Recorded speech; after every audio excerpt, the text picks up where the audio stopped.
जैसा कि हम लोग जानते हैं कि इस वर्ष कोविड के कारण विद्यालय नहीं खुल रहे हैं और ना ही क्लासेस लग रहे हैं, तो इस वर्ष माध्यमिक शिक्षा मंडल ने कक्षा 10वीं के कुछ टॉपिक्स को हटाया है, जिससे कि बच्चों को परीक्षा में ज़्यादा कठिनाई ना हो और जो कठिन विषय हैं, कठिन टॉपिक है हर चैप्टर के, उनको इस बार हटा दिया गया है।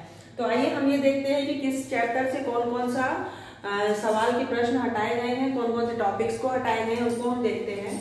तो सबसे पहले हम देख रहे हैं कि हमारे पहला चैप्टर है वास्तविक संख्याएं।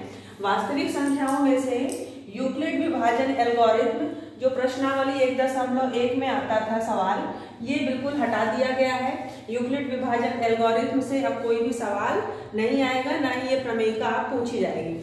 फिर सेकेंड चैप्टर है बहुपद। बहुपद से भी विभाजन एल्गोरिथम, बहुपदों का विभाजन के जो हम सवाल देखते थे, बहुपद के विभाजन से रिलेटेड जो भी सवाल थे, उन सवालों को हटा दिया गया है। एक्सरसाइज 2.3 में ये सवाल थे, उनको हटा दिया गया है।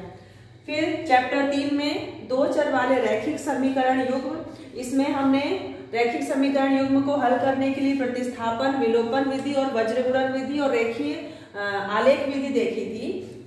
तो बाकी 3 विधियां तो हैं, लेकिन ये वज्रगुणन विधि को अब सिलेबस से हटा दिया गया है।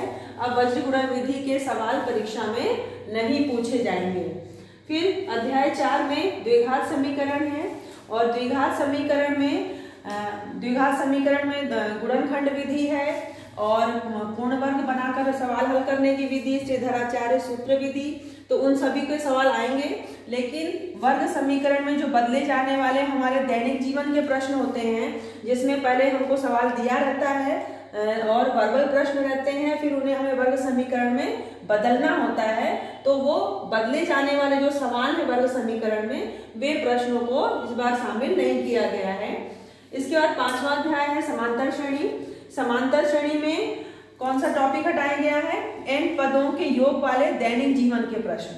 जो दैनिक जीवन से जुड़े हुए n पदों के योग वाले प्रश्न हैं वो नहीं आएंगे। n पदों के योग के सवाल आएंगे, लेकिन दैनिक जीवन से जुड़े हुए जो प्रश्न हैं उसमें वर्बल प्रश्न हैं, वे प्रश्न नहीं पूछे जाएंगे।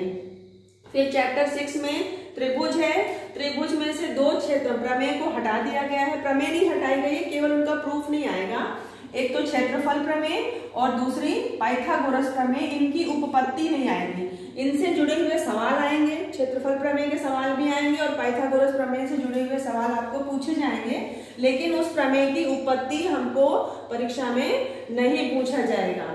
फिर अध्याय 7 में है निर्देशांक ज्यामिति। निर्देशांक ज्यामिति में त्रिभुज का क्षेत्रफल का जो सूत्र हम लोग लगाते थे, उससे संबंधित सवाल नहीं आएंगे। लास्ट एक्सरसाइज थी जिसमें हम त्रिभुज के क्षेत्रफल निकालने के लिए सूत्र लगाते थे, तो त्रिभुज का क्षेत्रफल का ज्ञात करने का कोई भी सवाल इस बार परीक्षा में नहीं पूछा जाएगा निर्देशांक ज्यामिति चैप्टर से। फिर अध्याय 8 में त्रिकोणमिति का परिचय। त्रिकोणमिति परिचय में 0 अंश से 90 अंश मानों वाले त्रिकोणमिति अनुपात के सवाल, जिसमें कि हमको सवालों उनका मान रख के, जैसे sin 30 प्लस cos 60 का मान निकालना है, तो वो वाले प्रश्न नहीं आएंगे। और दूसरा पूरक कोणों के त्रिकोणमिति अनुपात, पूरक कोणों वाले जो सवाल परीक्षा में आते थे, वे प्रश्न भी त्रिकोणमिति अनुपात से नहीं पूछे जाएंगे। फिर अध्याय 9 ऊंचाई व दूरी, इसमें कोई भी सिलेबस को रिड्यूस नहीं किया गया है, क्योंकि इसमें एक एक्सरसाइज मेन एक्सरसाइज है और इसको रिड्यूस नहीं किया गया है। और वृत्त से भी कोई भी टॉपिक को नहीं हटाया गया है, मतलब इसके पूरे प्रश्नों को हमें करना है, इंपॉर्टेंट प्रश्न इसमें जो भी हैं। फिर रचनाएं।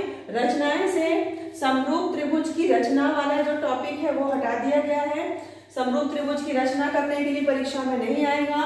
वृत्त वाले जो प्रश्न आते हैं रचना करने के लिए वो पूछे जाएंगे, समरूप त्रिभुज वाले प्रश्न नहीं आएंगे। फिर अध्याय 12 से वृत्तों से संबंधित क्षेत्रफल वाले जो सवाल हैं, उसमें केंद्रीय कोण 120 अंश से रिलेटेड कुछ प्रश्न हैं एक्सरसाइज में, तो 120 अंश से रिलेटेड वाले जो प्रश्न हैं वो प्रश्न नहीं आएंगे, बाकी के सभी प्रश्न परीक्षा में पूछे जा सकते हैं। फिर अध्याय 13 पृष्ठीय क्षेत्रफल व आयतन। पृष्ठीय क्षेत्रफल आयतन में से शंकु का छिन्नक, शंकु का छिन्नक से रिलेटेड जितने भी सवाल हैं उन सभी को हटा दिया गया है कोर्स से। उनसे रिलेटेड कोई भी प्रश्न शंकु के छिन्नक से, मतलब जिसको हम cone of frustum of cone कहते थे, वो नहीं पूछा जाएगा। फिर अध्याय 14 सांख्यिकी, सांख्यिकी से माध्य ज्ञात करने की पद विचलन विधि को 3-4 विधियां बताई गई हैं माध्य ज्ञात करने की, तो उसमें पद विचलन विधि को हटा दिया गया है। बाकी अन्य विधि से हम माध्य को ज्ञात कर सकते हैं, लेकिन पद विचलन विधि परीक्षा में नहीं पूछी जाएगी। और दूसरा संचयी आवृत्ति वक्र, संचयी आवृत्ति वक्र बनाने के लिए जो सवाल आते थे परीक्षा में वो प्रश्न भी नहीं आएंगे। संचयी आवृत्ति वक्र इस बार हमें हटा दिया गया है। और लास्ट टॉपिक है हमारा प्रायिकता।